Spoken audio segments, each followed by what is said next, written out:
Good morning, children. I hope you had a lovely weekend and you enjoyed getting outside and playing in your back gardens. And maybe this morning you've been doing lots of home learning with your parents too. Don't forget about the Facebook Wow wall where you can put up photos or anything else all about your home learning activities. Anyway, today we're going to have chapter 6 of The Owl Who Was Afraid of the Dark.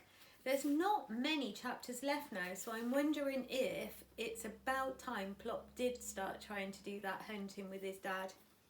Anyway, today's chapter is called Dark is Wonderful. That was nice, said Plop when he had gulped down what his father had brought. What was it? A shrew, said his father. I like shrew, said Plop. What's next? A short pause, said Mrs. Barn Owl. Let your poor daddy get his breath back. All right, said Plop, but do hurry up, Daddy. Shrews are nice, but they're not very big, are they? This one feels very lonely all by itself at the bottom of my tummy. It needs company. I don't believe there is a bottom to your tummy, said his father. No matter how much I put into it, it's never full. Oh well, I suppose I'd better go out and hunt for something else to cast into the bottomless pit. That's what fathers are for, said Plop. Wouldn't you like to go hunting too, Mummy? It would be a nice change for you. Thank you very much, said Mrs. Barn Owl. What you really mean is that you won't have to wait so long between your courses. But I will certainly go if you don't mind being left. Why don't you come with us? Said his father. Then you wouldn't have to wait at all. Plop looked round at the creepy darkness.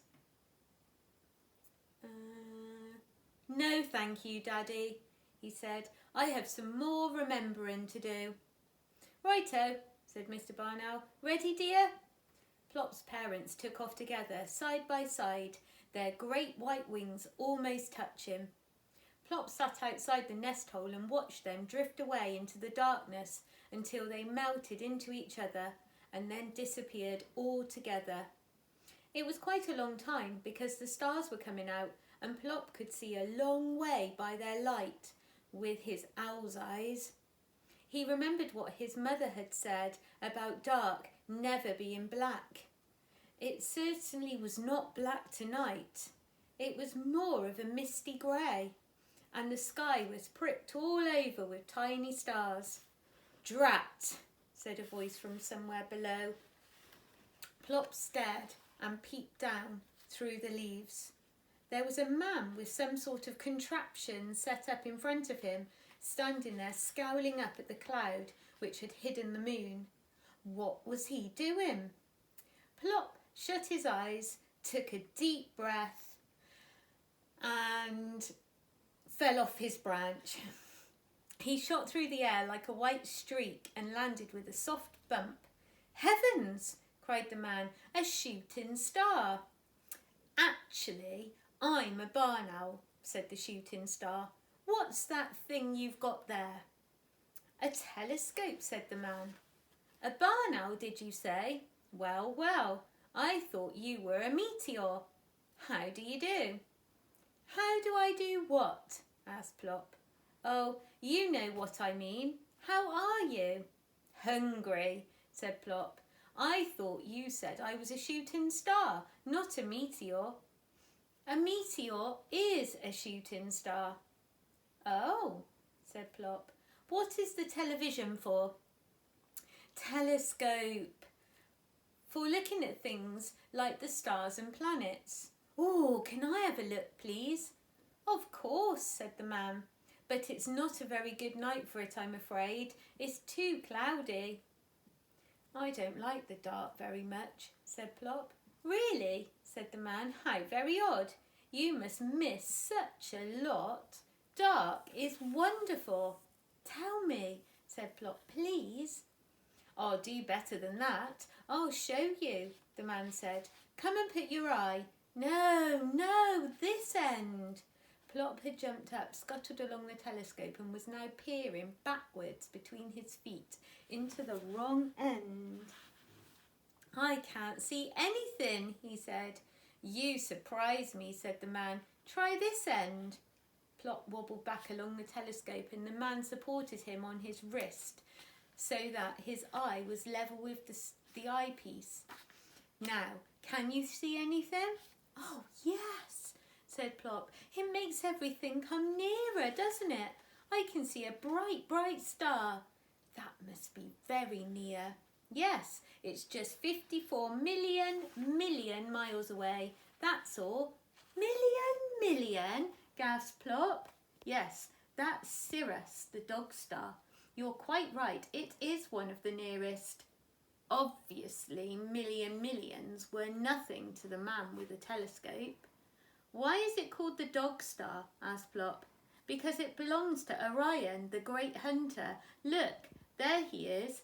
Can you see those 3 stars close together?" Plop drew his head back from the telescope and blinked. "Can I change eye?" he said. "This one's getting very tired." "Yes, of course. Now, see if you can find the great hunter. He has 3 stars close together, did you say?" "Yes, that's his belt." "And some fainter stars behind him?" "Yes, that's his sword." "I've got him," shouted Plop. "I've got Orion, the great hunter. Oh, I never knew stars had names. Show me some more." "Well, we'll have to see if we can find the pole star, shall we?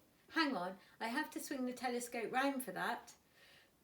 Plop had a ride on the telescope, and then the man showed him how to find the plough and the 2 stars pointing straight up to the pole star. "That's a bright one too, isn't it?" said Plop. "Yes, there. Now you can find that. You never need to get lost, because that star is directly over the North Pole, so you'll always know where north is." "Is that important?" asked Plop. "Very important," said the man. "Heavens, what was that?" An eerie, long-drawn shriek had torn the peace of the night. "Oh dear, I expect that's my daddy," said Plop. They looked up. A ghostly, whitish form circled above them. "Yes, it is. I'd better let him know I'm here." "Eek!" "Oh," said the man, jumping. "You should warn people when you're going to do that. You know, I've often wondered what that noise was. Now I shall know it is only you or your father." "Or my mother," said Plop. "I really must go. Thank you very, very much for teaching me about the stars." He hopped onto the telescope and bowed his funny little bow. "Goodbye." "Goodbye, Master Barn Owl. Good stargazing." Plop flew up to join his father, and together they landed on the landing branch. "Well," said Plop's mother, "the man with the telescope says dark is wonderful, and he called me Master Barn Owl. And what do you think, Plop?" "I know what I think," said Mr. Barn Owl, not giving Plop a chance to reply.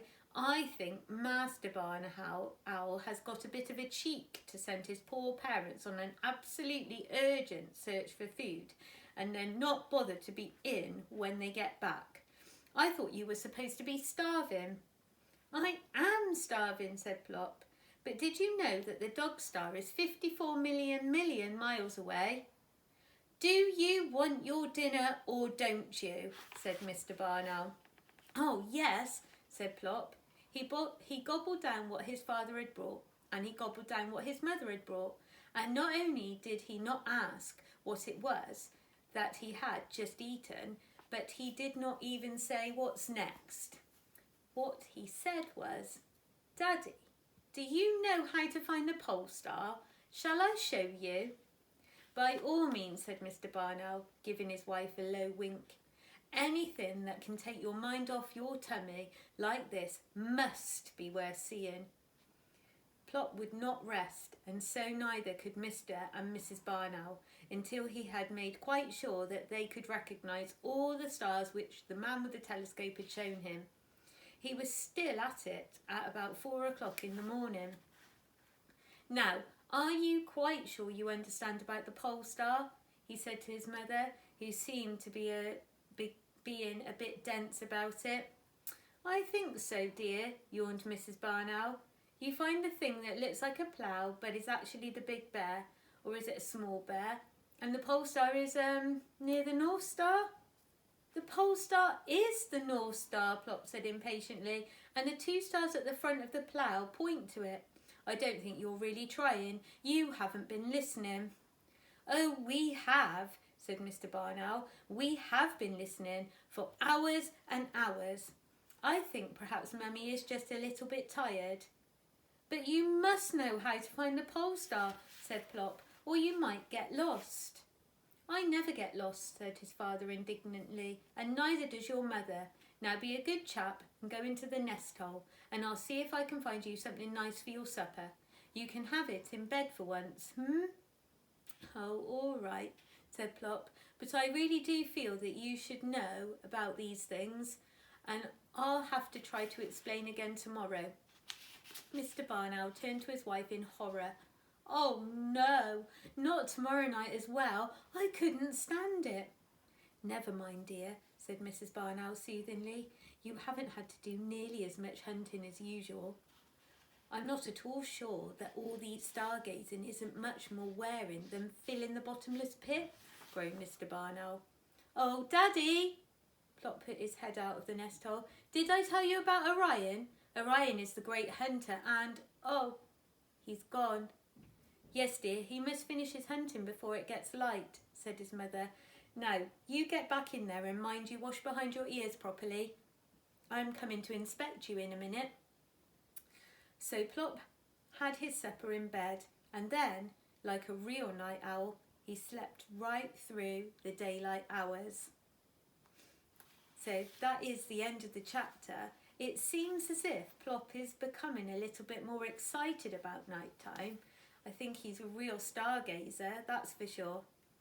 Now, it looks in this book like we've only got 1 chapter left. So I'm wondering if I could have some suggestions of what you might like to have me read to you next time when this book is over. Perhaps you could make some comments on the Facebook page as suggestions. I'd like to hear them. Hopefully I'll have it on my bookshelf at home. Thanks, children. I'll see you tomorrow. Bye.